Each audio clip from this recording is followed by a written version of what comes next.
We watched Rise of the Guardians. Only two of us this time. The others, I don't know. They don't have the Christmas spirit. I should have had my Christmas sweater on tonight. I'll start with saying that this movie's depiction of belief is weird. This is a world where I guess everybody in every country believes the same things. Yeah. China has more Santa believers and Easter believers than America, China. which is just weird. Yeah. No, you're right. It's sort of a skewed world. It's also very easy to like get rid of that belief on people. Apparently. Yeah, like even like Baby Jack was thinking it was weird when like the whole thing where it was like stomping them out and like literally only one person believed still. One You know, person just, like, left to believe. Pitch Black did that in like a month. Yeah, that was a world teetering on disaster. Yeah. But still, it was a fun movie with a nice message. But it was definitely a one-sided message. Any character outside of the one thing they contribute to Jack for us is pretty just one-dimensional. They're still like fun characters, but like Santa provides the like core concept. The Tooth Fairy is the memories and the shitty love interest. The Easter Bunny is the like responsibility of the holiday, I guess.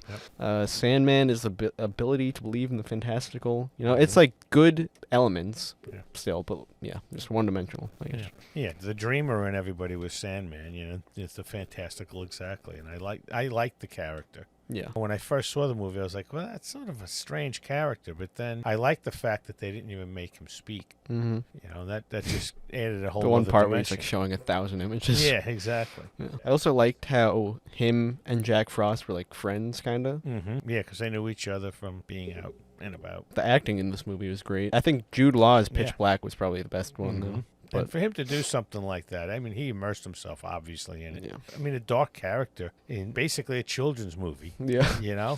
Pretty dark. Speaking of children, though, even like the little sister was just like a great presence. Yeah. It's like, I don't know, just like accurate feeling, I guess. Just such a sad story, though, you think about it. He saves his little sister's life, but I like that it was back so far in time. I meant not like you mean Jamie's little sister. Jamie's sister, Yeah. Yeah, no, she was the quirky little sister. I liked her. She was fantastic in it. And I liked the fact that she went over into Easter Bunny's world. Yeah. And I guess she didn't fucking believe. Yeah. That was weird. Yeah, how did she not believe Yeah. then, Because they had the year without Easter. The animation is like pretty by the book for the time, but it's also just like insane like how behind like everybody, but like DreamWorks especially was from Pixar at this time. Definitely. Just like going for that ultra realistic almost. So I liked the run-on jokes in this movie as well, though. I thought they worked well.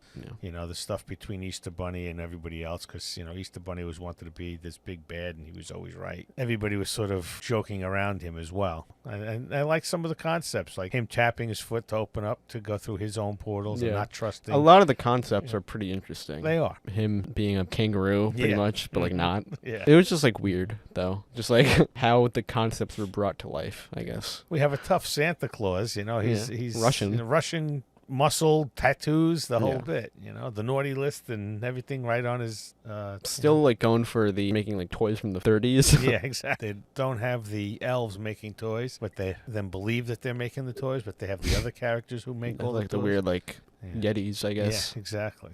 I like the joke where it was the guy getting told to make it red and then blue. And they kept doing it over and over again. What did you think of the plot? I get why I like this as a kid, but like after the third act is where it just turns horrible. Yeah, it just gets a little tough. My least favorite scene in this movie is when they just like don't even communicate at the third act turn where I don't even know what happened. Like he destroyed the eggs somehow. He disappeared, and then they got infiltrated, and all the eggs were destroyed because he was supposed to be. He was supposed to go up and with the little Tooth Fairy characters. That one gets taken, and then they get infiltrated, and all the eggs get broken before they reach the surface. But like, why did they blame him so bad? Because he disappeared, and he was supposed to be there to help and guide and everything. It almost seemed to me like he destroyed them. No. That's what I got from that scene. No. I still think the no communication part is just like horrible. Yeah. And we're gonna hate you. It's the third act breakup. Yeah. My least favorite scene probably is pretty much the same as yours because it would have been a shorter movie, but I mean they could have just gone into the whole thing of just conquering without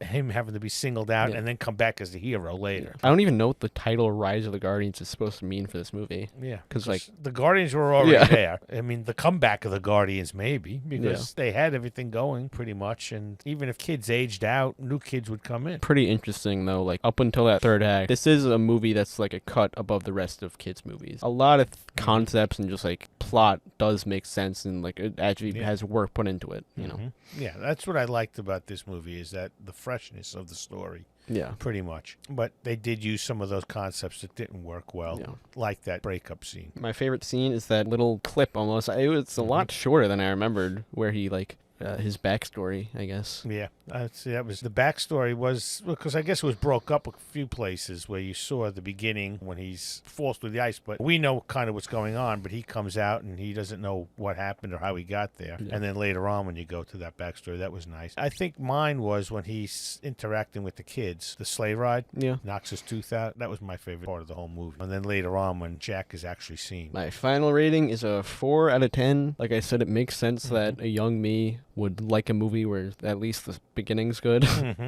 I'd recommend it for like a kid to watch, I guess. Yeah. So, Baby Jack perspective, what would you think you would have given it back then, rating wise?